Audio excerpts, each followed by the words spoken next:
The town had no name worth recording. It was cataloged instead by yield, trace metals, low-grade organics, and one anomaly, a signal fragment buried beneath its oldest structure. Machine pattern, pre-imperial, possibly standard template construct.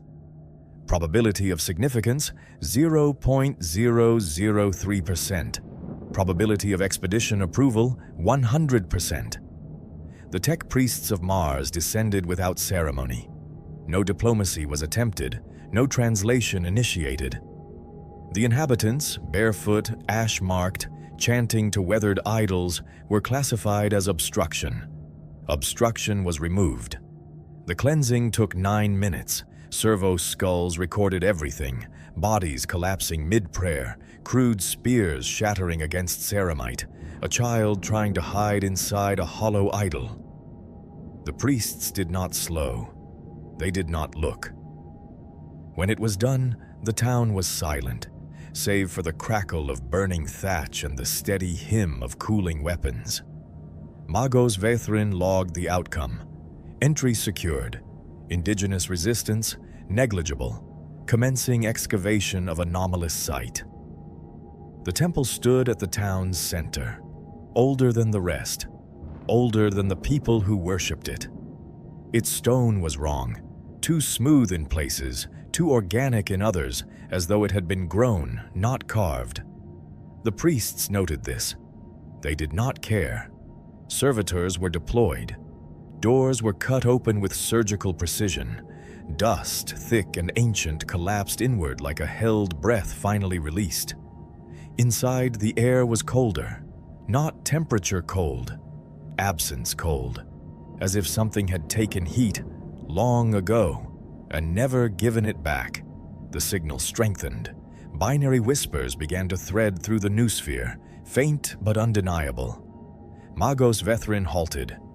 "Record," he intoned. The priests behind him froze, lenses adjusting, augurs straining.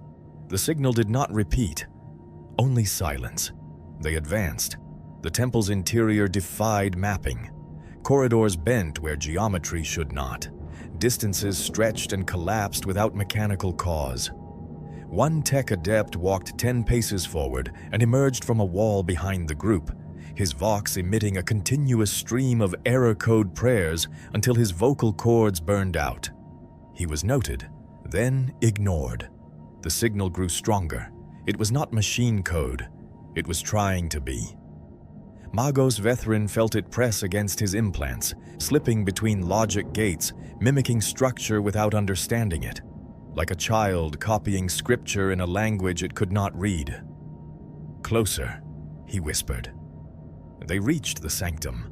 No altar, no idol, only a pit, perfectly circular, edges too smooth to be natural, too imprecise to be manufactured.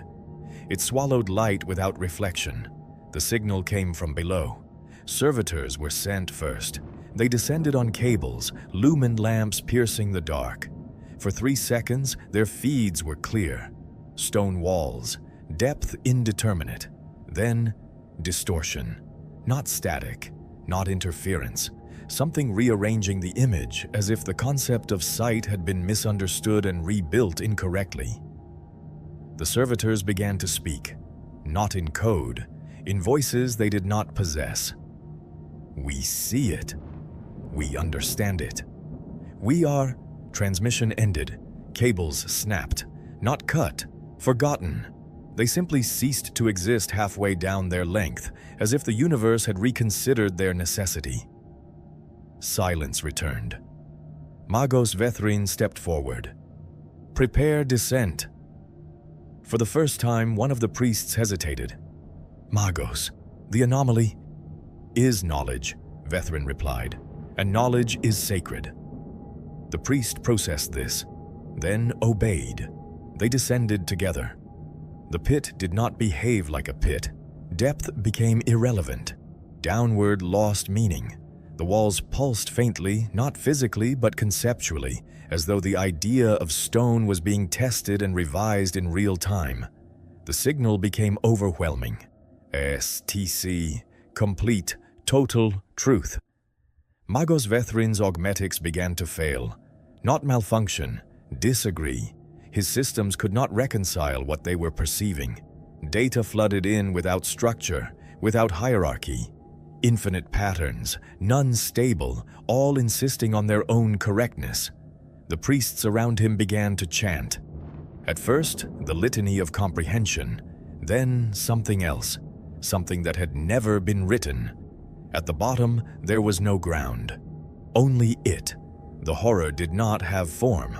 Form implies boundary. It had none. It occupied the space the way a thought occupies a mind, completely, without edges. To look at it was to realize that vision itself was insufficient. It noticed them, not as objects, as questions, and it answered. One priest saw an STC, perfect, intact, containing every design humanity had ever lost, engines that could cross the void without warp, weapons that could unmake stars, cities that could think. He reached for it, his arms elongated, joints multiplying, fingers splitting into recursive branches as his body tried to accommodate the idea of what he was touching. He did not scream. He recited specifications until his voice became geometry. Another priest saw the Omnissiah, not the distant, fragmented divinity of Mars, but something vast, immediate, hungry, a god that required no worship because it had already consumed all who could give it. He knelt, he dissolved, not into matter, into agreement. Magos Vethrin saw truth, not a version of it, all of it, simultaneously, contradictory, infinite, absolute. He understood in that instant why no STC had ever been found intact. Because perfection is not a tool, it is a predator. The thing spoke, not in sound, in correction. You seek template. You are template. You will be improved. The priests did not resist. Resistance requires identity. They no longer possessed one. On the surface, the temple remained still. The fires in the town burned out. Ash settled. Wind erased the last traces of violence. Days passed, then weeks, then movement. From the temple entrance, something emerged. It wore the shape of a tech priest. Approximately. Limbs in the correct number. Height within acceptable variance.